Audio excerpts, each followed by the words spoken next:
Hello दोस्तों, हमारी आज की इस कहानी का नाम है मदद। पापा जरा ये मटर छील दीजिए।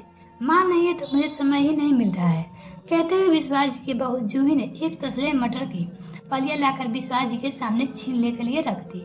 हाँ हाँ बेटा, क्यों नहीं, बस एक तसला और दे दो, जिसे मटर के छिलके रख दो। बाद में बाहर जानवरों को खिला दूंगा। कमल जी आश्चर्य से मुंह बाए विश्वास जी और उनकी बहू को देखे जा रहे थे। एक कैसा ससुर बहू है। ना बहू को अपने ससुर जी से कहते हुए संकोच लगा और ना ही ससुर को बहू की बात का बुरा माना कि बहू अपने ससुर को काम में मदद मांग रही है। उससे रहा नहीं गया तो बहू के जाने के बाद अपने दोस्त विश्वास जी से बोल देती है, कैसी बहू है जिसे शर्म नहीं आई अपने पीर ससुर जी से मटर छीलने के लिए कहते हुए। इस उम्र में तू घर के काम काज कर रहा है, वाह भाई, मुझे तो देखकर ही अच्छा नहीं लग रहा है। तू तो बेटे बहू के साथ बिल्कुल बेचारा बनकर रह गया है। पता चला गया तेरे बच्चे तेरी कितनी कदर करते हैं। मुझे तो आश्चर्य हो रहा है कि तूने अपना दुख दर्द आज तक मुझसे कभी नहीं बांटा। कमल जी ने बड़ी सहानुभूति के साथ विश्वास जी से कहा। दरअसल कमल जी अपने दोस्त विश्वास जी के साथ उनके गार्डन में बैठे बातचीत कर रहे थे। वो लोग रोज पार्क में मिलते थे। आज विश्वास जी पार्क में टहलने नहीं गए तो कमल जी उनसे मिलने चले ही आए। जब दुख दर्द होगा तब तो बांटूंगा तेरे साथ। तू गलत समझ रहा है। मुझे मेरे बहू बेटे के साथ कोई दुख दर्द नहीं है। आजकल तुम्हारी भाभी जी अपने मायके गई हुई है और चलते समय मुझे समझा कर गई थी कि घर के कामों में बहू की मदद कर दिया करना। वो बेचारी अकेले छोटे बच्चे के साथ परेशान हो जाएगी। विश्वास जी हंसते हुए बोले, क्या मतलब, तुझे घर के काम करते हुए कोई तकलीफ नहीं होती, और वो भी बहू की मदद। भाभी जी के साथ तो कभी काम करते नहीं देखा। घर के काम करना और घर की औरतों की सहायता करना तू कब सीख गया? उसके दोस्त ने पूछा। सीखने की कोई अंत नहीं होता मेरे दोस्त, जब जागो तभी सवेरा।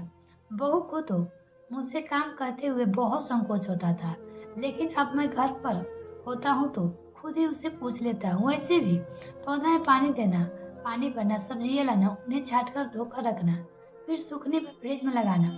दूध लेकर आता हूँ तो ये इंतजार नहीं करती कि उसे बहू की आंच पर चढ़ाए, मैं खुद ही चढ़ा देता हूँ।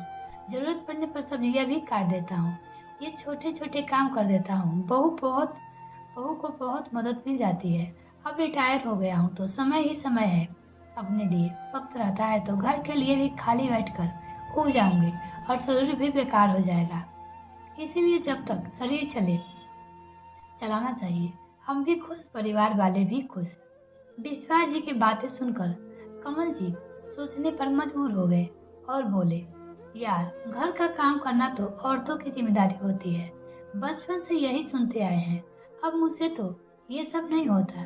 तुम्हारी भाभी के गुजरने के बाद तकलीफें तो बहुत होती है। बहू भी हर समय चिड़चिड़ाती रहती है, लेकिन क्या करूं, अब चाहो भी मुझसे तो घर का काम कोई काम नहीं होता। तो अब सीख ले, सीखने का कोई अंत नहीं होता।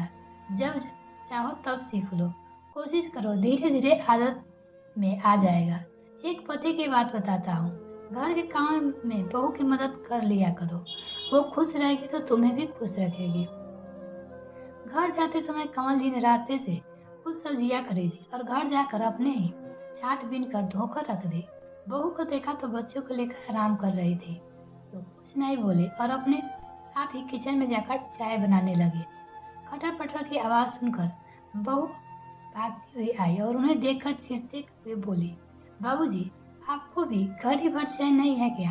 कर रहे हो, कुछ आता नहीं नहीं नहीं बिगाड़ा और रख देते हो। कमल जी ने पलटकर बहू की तरफ देखा तो उनकी आंखों में आंसू थे और बोले, बहू, तुम्हारी सास तो मुझसे रोते झिकते चली गई। कभी भी घर के कामों में मेरी मदद कर दिया करो। मैं हूँ तब तक तुम्हारी नाज नखरे उठा रही हूँ। मेरे जाने के बाद बहू बेटे के साथ तुम्हारी नहीं निपटेगी और तुम्हें भी सबसे ज्यादा तकलीफ होगी। इसीलिए अपना शरीर चलाया करो। लेकिन मेरे कानों पर जू नहीं रेंगती। आज अपने दोस्त विश्वास जी को देखकर समय आया कि घर के कामों में माँ, बहन, बीवी, बहू सबकी मदद करनी चाहिए।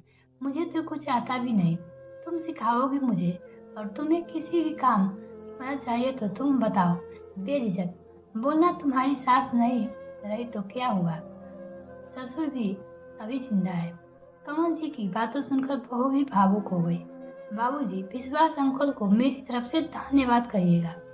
जो काम और मैं और मम्मी नहीं कर सके वो उन्होंने कर दिया। आपने सही कहा, सीखने का कोई अंत नहीं होता। मिलते हैं फिर नेक्स्ट में फ्रेंड, तब तक के लिए bye. Thanks for watching this video. तो अगर चैनल को अभी तक सब्सक्राइब नहीं किया तो प्लीज सब्सक्राइब कीजिए।